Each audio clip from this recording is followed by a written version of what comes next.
మీరు ఎంతసేపు మాతో షేర్ చేసుకున్న నాలెడ్జ్ వింటుంటే ప్రతి ఒక్క పాయింట్ మీద చాలాసేపు డిస్కషన్ చేయాలని ఉంది.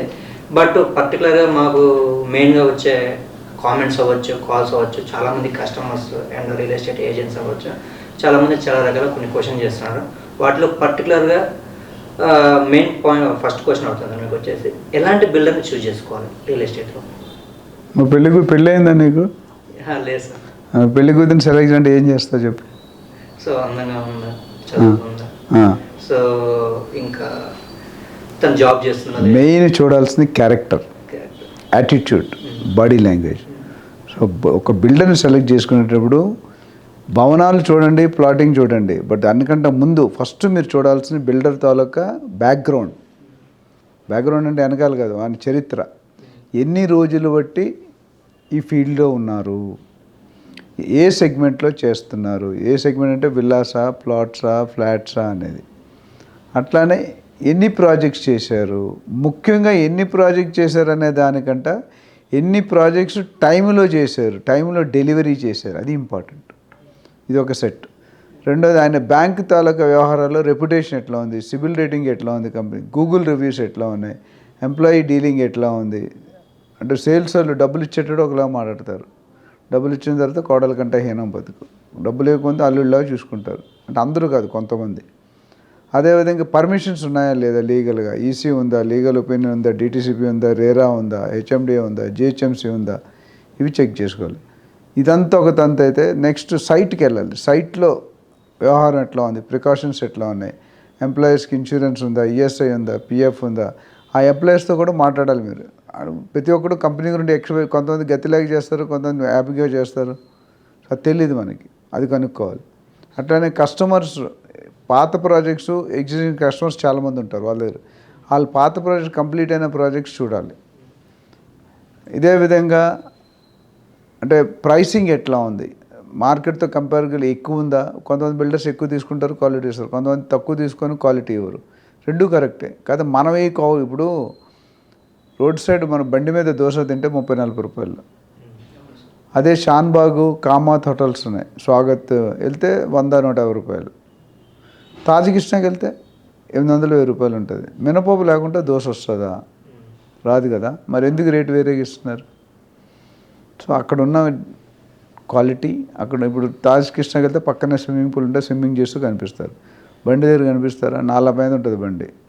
సో అట్లా చాలా బిల్డర్ను కూడా మనం ఏ కేటగిరీలో చూస్తున్నాం, ఏ గ్రేడ్లో ఉన్నారు, there is A grade, B grade, C grade, D grade, ఎవరి బిజినెస్ వాళ్ళు, ఎందుకంటే ఎవరికున్న స్తోమతోటి వాళ్ళు కొనుక్కుంటారు.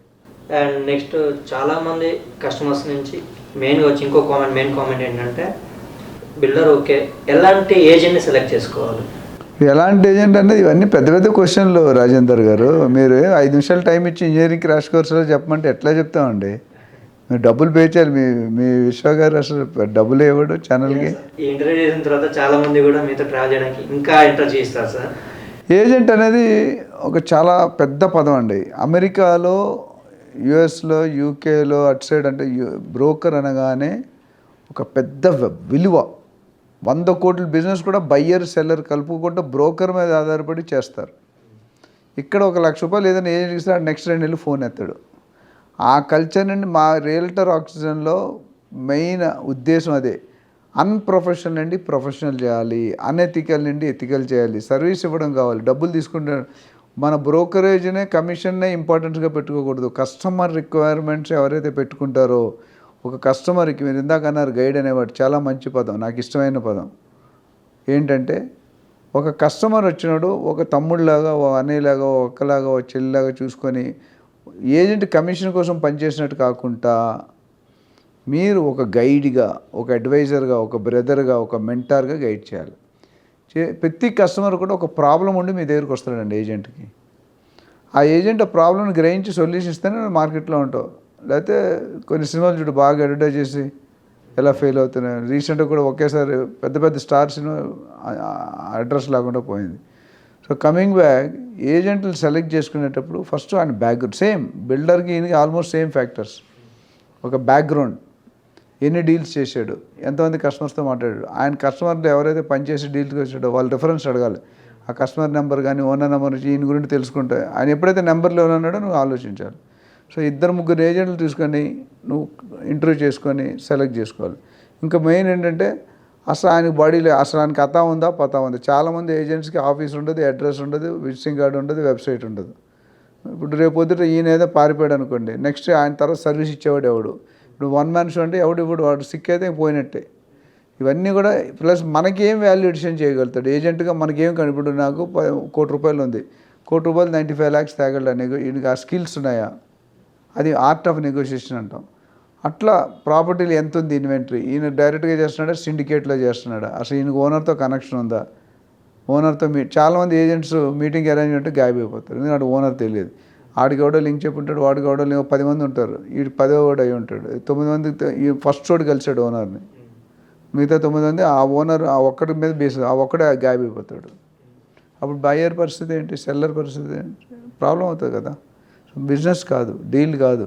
సో ఇలాంటి వాళ్ళని పెట్టుకుంటే మీరు ఎప్పుడైతే బయ్యర్ సెల్లర్స్ కొనుక్కునే వాళ్ళు బ్రోకరేజ్ ఇవ్వడానికి ఆలోచించి ఒక చీపు ఎవరో ఒకటి దొరికే పెట్టుకుందాం అంటే వర్కౌట్ కాదు. మున్నాబాయ్ MBBS లాగా ఉండకూడదు. వాడికి నాలెడ్జ్ ఉండాలి, ఆ ఏరియాలో గ్రిప్ ఉండాలి. ముఖ్యంగా అడగాల్సిన గత 1 yearగా నువ్వు ఆ ఏరియాలో ఎన్ని డీల్స్ చేశారు